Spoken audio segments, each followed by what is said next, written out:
So, who thinks the economy is booming? Anybody? Because I know I turned on the TV the other day and I heard somebody tell me the economy had never been better. Is that true? Might want to question your source. Well, now, again, we're not going to be political and we're not going to have an investment bias. We're going to look at the data and say, where is the economy today? Is it the best economy we've ever had? Well, let's look at real GDP growth from the end of the recession last to now. It's averaged roughly 2.25%. That's a booming economy. That's real. That's inflation adjusted. But I'm sure some of you out there that follow this are saying last quarter was up 3.2%. That was great. Now, I'm not going to be a conspiracy theorist. I'm just going to tell you, use your own objective skills to look at the data and make your own judgment. Okay? But this is nominal GDP before reduction for inflation. Okay? This has averaged about 3.5% since the recession. You take out 1.5% for inflation and you average about 2% growth. That makes sense. But last quarter, the first quarter, nominal GDP was only 3.8%. Okay, if you took out 1.5% for inflation, what do you get? 2.3%, right? Which is about what we've experienced. But wait a minute, they said it's 3.2% inflation adjusted. The Bureau of Economic Analysis, who puts this out, used a 0.6% GDP inflation implicit deflator. In other words, they adjusted their number using 0.6% inflation, which is lower than the PCE, the CPI, and any other inflation adjustment you could look at. How many people have seen an inflation adjustment today at 0.6%? Now, if you added 1% to that, to get it where all the other indicators are that are used for government purposes, that 3.2% now drops back down to the long-term average. I'm not saying they fudged the numbers. I'm just saying it doesn't make a whole lot of sense to me. This is just an indicator of recessions, coincident economic activity index, and according to this index, we're very close to the level of these prior recessions. There's another indicator that is put out that looks at the big four areas: industrial production, employment, retail sales, and income. And that's used as a gauge to determine if we're going into recession. And some people use recession using the old 2 quarters of negative growth.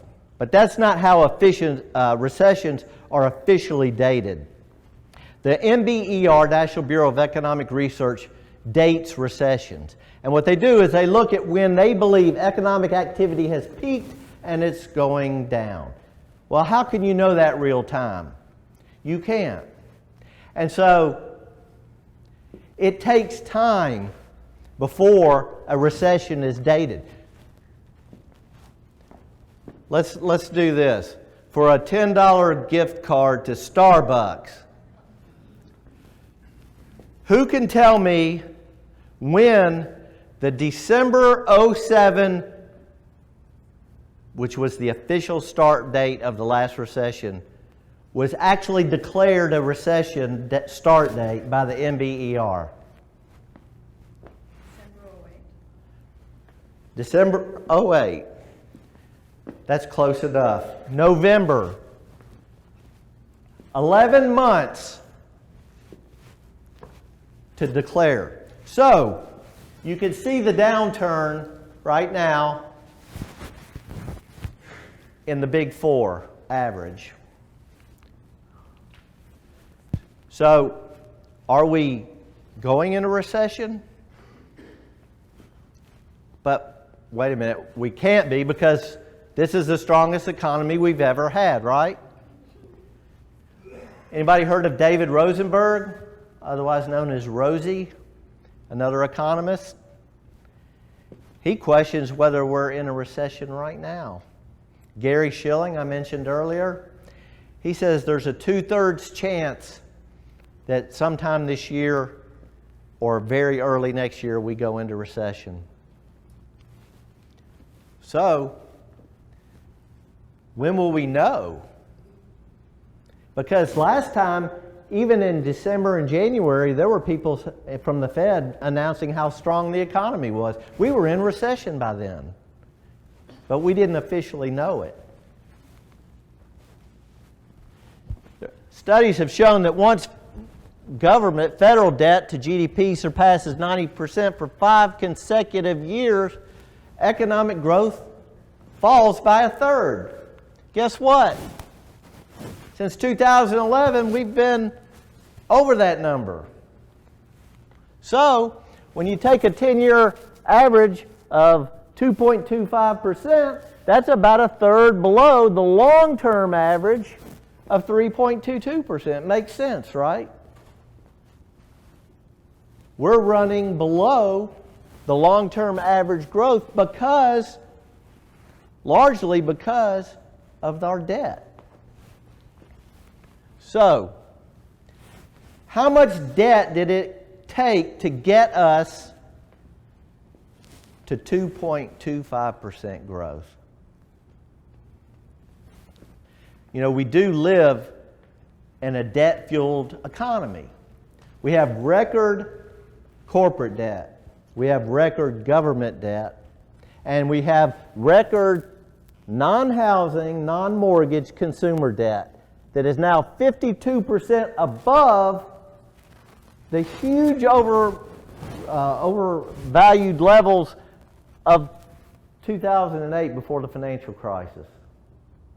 Now, everybody thought we were out of control then. Of course, granted, that was largely due to mortgage-related debt, and we've substituted auto loans and student loans and credit cards for mortgage this time. Not to say that mortgage debt isn't high.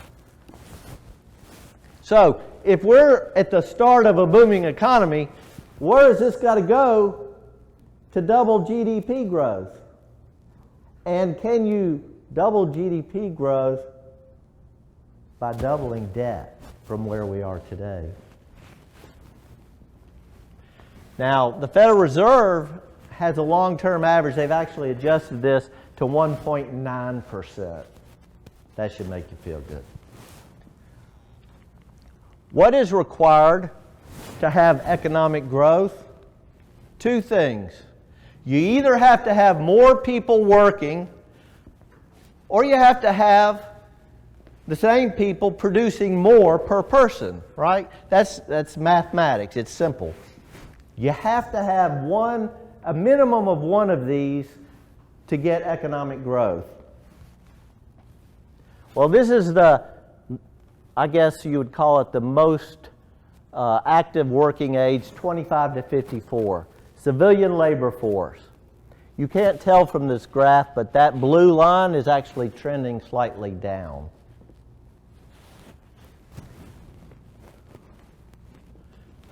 This was in the paper recently. Now, we have to have a growing labor force, right? Productivity growth is extremely low. This has confounded economists across the board. So we have low productivity growth and decreasing labor force participation. How are we going to get economic growth.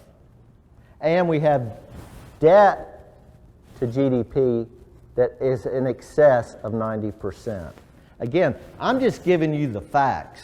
I'm not trying to skew this or give you an opinion that I'm just bearish on everything. I'm just showing you what you will not see on most channels and most news.